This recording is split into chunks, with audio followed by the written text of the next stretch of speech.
Dolaskom proleća, lepog vremena, sunčanih dana, naravno cveta i otvara se i turistička sezona.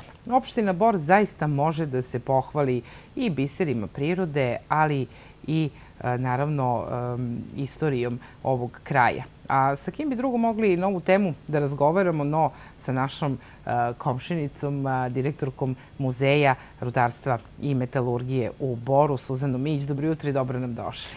Dobro jutro. Ja mislim da je ovo bio dovoljan šlagvort za naš razgovor, ali ovog jutra akcenat ćemo staviti na konak kneza Miloša i dvorac Karađorđevića u Brestovačkoj banji. Hajde samo na samom početku za sve one, mada mislim da nema mnogo onih koji ne znaju značaj konaka kneza Miloša, zašto baš u Brestovačkoj banji i zašto su Karađorđevići baš ovde odlučili da odmaraju. Pa zato što je ta banja zaista svoj vrhunac dostigla u 19. veku, koji nažalost nije prevaziđen ni u 20. ni danas početkom 21. veka. Znači, odmah posle oslobođenja ovih krajeva od Turaka, a Borska okolina je oslobođena od Turaka i prisajedinjena Srbiji 1833. godine, već naredne godine dolazi knez Miloš u Brestovačku banju i verovatno tada dolazi na ideju da podigne konak koji je u odnosu na ostale konake koje on imao širom Srbije izuzetno skromno zdanje, ali postoje dva razloga za podizanje konaka. To je bilo pre svega što je knez Miloš bolovao od reume, a te vode lekovite su se pokazale izuzetno delotvornim za njegovu bolest, a sa druge strane i blizina Vidinskog pašaluka, odnosno granica sa Turskom, prema kojoj je Srbija još uvek u to vreme bila u vazalnim odnosima, tako da je on mogao iz Brestovačke banje da vrši svoje državničke poslove. Samo da pitam, da li je, negde sam pročitala još ranije, čini mi se podatak da je kroz Brestovačku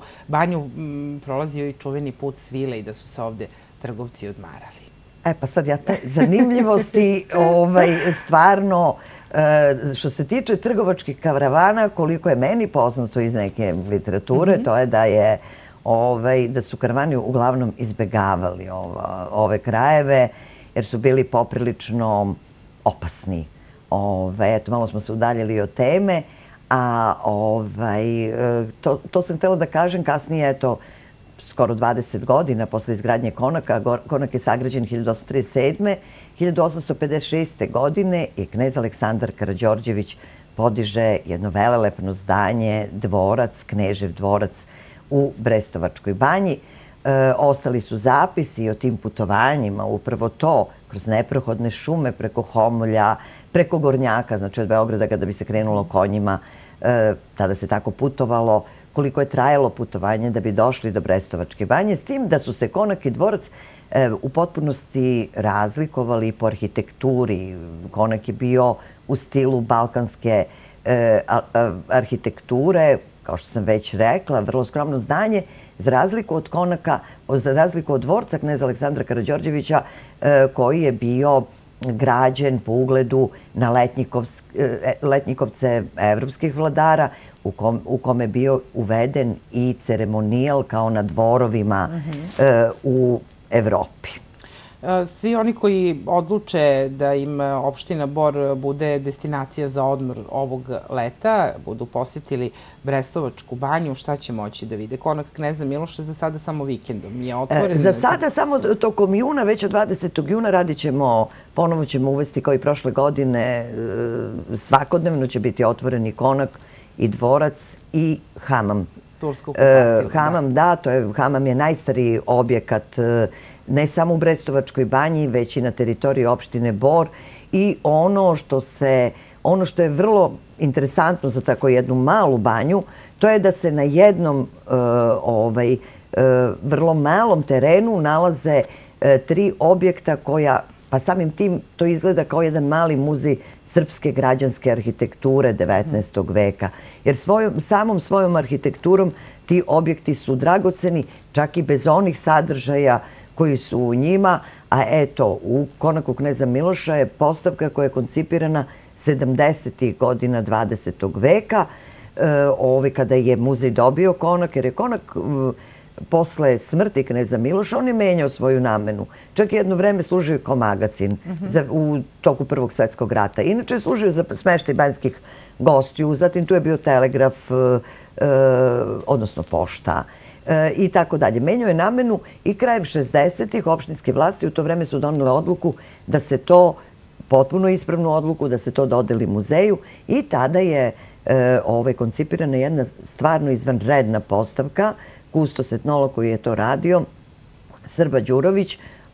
Zaista je, ta postavka nosi naziv Brestovačka banja u doba kneza Miloša i podrobno opisuje i stil i način života i te orijentalne uticaje pod kojim su bili svi segmenti kulture u Srbiji u to vreme u gradskim sredinama. Tako da je ta postavka zaista studiozna. Dvorac je u začetku. Kao što znamo, posle rekonstrukcije dugi niz godina je nažalost bio zatvoren. Štete da tako velelepno zdanje bude pod ključem. I eto, mi se nadamo, imamo sada jednu postavku o vladarima kuće Karađorđevića i o Aleksandru Karađorđeviću u Brestovačkoj banji, ali se nadamo da ćemo tu postavku obogatiti, da ćemo zajedno i sa turističkom organizacijom i sa bibliotekom doprineti nekim novim sadržajima u Brestovačkoj banji, kako za turiste, tako i za meštane Banjskog polja, kojima je naravno Brestovačka banja tu mnogo bliže nego Bor. Kao direktorku muzeja, ali i kao prvenstveno višeg kustosa, šta po vašem mišljenju još nedostaje da bi ova zdanja bila kompletna i primamljiva turisti? Pa znate kako, ono što ne primamljiva je, mi kao muzej vrlo malo možemo da utičemo na posetu turista. Nama je, na primer, s obzirom da smo Konak se, znači, tradicionalno otvara 1. maja. S obzirom da smo krenuli 1. maja, imali smo veliki broj ekskurzija. Ono što je meni stvarno drago, to je da kad dođe grupa, dođu u muzej, krenu, znači, izjutra od 9 sati, dođu ili školska deca ili su to odrasli, nebitno. Zatim, ide se do Zoološkog vrta, ide se do Zlotske pećine, ide se do Brestovačke banje. Znači, to su sve izvanredni sadržaji u turističkoj ponudi, eto, koje mi možemo da ponudimo. Ali desilo se, na primjer, da smo imali grupu sa fakulteta za sport i turizam iz Novog Sada, grupu profesora. Oni su onako priznali da nisu čuli za Brestovačku banju, bez obzira što im je to znači profesionalno neko opredeljenje, a da su bili oduševljeni i da su nam rekli preporučit ćemo svima da dođu, koliko je ovo lepo, koliko su divni objekti, koliko je lepo to koncipirano, koliko puno toga može da se sazna o istoriji, ne samo našoj lokalnoj, već i istoriji, srpskoj istoriji. Zato što je, eto, sami ti objekti i dolasci vladara u 19. veku na neki način i ovu teritoriju okoline Bora usmerili su, odnosno uvukli su u neke istorijske tokove koji su bili veoma važni u to vreme za Srbiju. Pa nije onda bez razloga i Brestovačka banja uvrštena, čini mi se, među 9 kraljevskih banja? Ne, samo 2.